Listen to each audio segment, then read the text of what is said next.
évolutions qui sont sur le bateau, sur Sodebo aujourd'hui, c'est des évolutions qui sont vraiment directement liées à ce qu'on avait anticipé et mis comme parti pris avec un bateau très atypique et très singulier, avec ce centrage des masses, avec le fait que plus ça va aller, plus on va être dans un mode volant. Donc ça, c'était l'anticipation qu'on avait, nous, de la vision du bateau. Et surtout, je dirais, de cette tentative de Jules Verne qui nous a énormément éclairé, énormément donné d'expérience, de données chiffrées. Et on est revenu avec beaucoup d'idées, beaucoup de retours très productifs, et il a fallu en faire quelque chose. Alors dans ce qu'on voit, ce qu'on a effectivement modifié, l'arrière des flotteurs qui vont très bientôt accueillir des safrans très grands qui eux-mêmes vont être associés à des foils beaucoup plus grands pour effectivement être dans un mode beaucoup plus volant et garder pour autant la légèreté, la simplicité et l'évolutivité du bateau qu'on a aujourd'hui et qui nous a agréablement pas surpris, mais où on était très content de l'attitude du bateau pendant cette tentative de Jules Verne. Donc ça, c'est pour ce qui est visible. Pour ce qui l'est moins, on a beaucoup modifié aussi le bateau en vue des prochaines échéances qui sont plutôt en équipage réduit et en solitaire. Donc ça veut dire de l'ergonomie intérieure, du pilote automatique, de l'assistance effectivement avec beaucoup d'informatique et d'électronique qui a beaucoup évolué sur ces bateaux volants. Donc ça, c'est moins visible, et beaucoup de mesures, un travail d'analyse et un travail d'analyse de performance pour exploiter ce bateau vraiment au mieux et d'être très proche des 100% tout le temps. On est dans cette philosophie à cette remise à l'eau où on voudrait, nous en tant que navigants, c'est-à-dire Thomas Rouxel, Corentin Auro, Mathieu Vandamme, sont les quatre avec moi, les quatre piliers pour préparer cette Jacques Vabre. On voudrait pousser beaucoup plus loin l'exploitation de ce bateau, être beaucoup plus souvent à l'optimal du bateau, et on pense qu'on a beaucoup à gagner sur ces sujets-là aussi, et d'aller chercher le petit détail partout en ayant un travail d'analyse et en ayant un travail d'optimisation quand on navigue.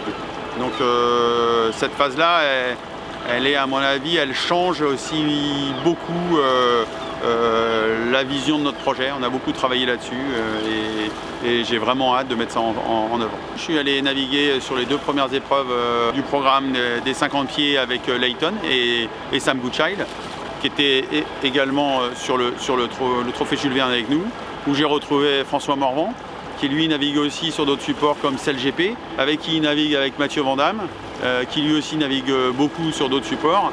Thomas Rouxel, il naviguait là sur la Transat et il fait une 4e place en ayant été une grande partie en tête. Corentin Auro était aussi sur la Transat. Je navigue aussi avec Axel Tréant en 40 pieds. Je fais du WASP et en détente, mais je progresse en wing un petit peu tous les jours. Oui, c'est une attitude vraiment d'être à la fois et de rester athlète, de rester navigant. Et pour ces bateaux, il faut être en veille permanence et il faut être dans l'attitude de pouvoir effectivement percevoir les choses, avoir des sensations, malgré que effectivement tout soit très informatisé, tout soit très calculé, analysé. Mais c'est cette bonne alchimie.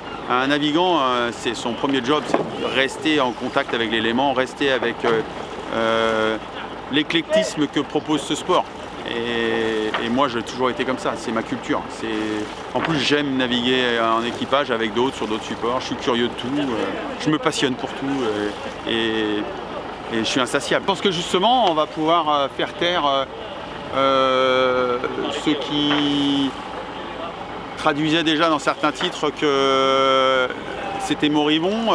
Aujourd'hui, potentiellement, on est 6 à la prochaine Jacques Vabre avec les ultimes. 7 pour une route du Rhum et ou pour un tour du monde en solo en 2023 de Brest. Il y a un vrai programme qui effectivement s'inscrit dans la durée avec quasiment autant d'ultimes que de 50 pieds.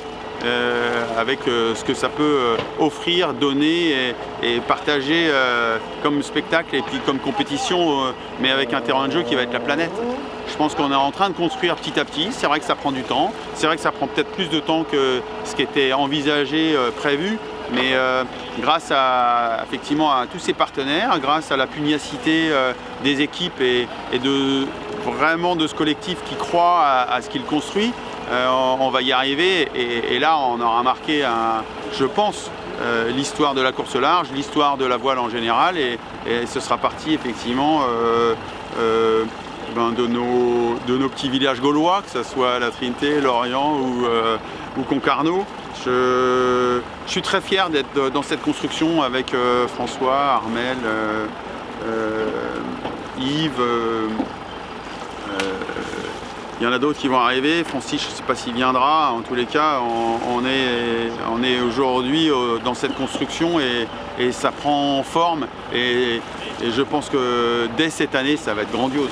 Dès cette année, ça va être grandiose. Imaginez, c'est vrai que c'était inimaginable et certains en doutaient. Mais 6 ultimes lancés sur une même ligne de départ en course en double pour la Jacques Vabre, en course en solitaire pour la Route du Rhum, en course autour du monde en partant de Brest en 2023, je pense que ça peut vraiment avoir de la gueule. Et je suis content de faire partie de cette aventure, de cette épopée, de cette construction. Laissez-nous du temps et vous ne serez pas déçus.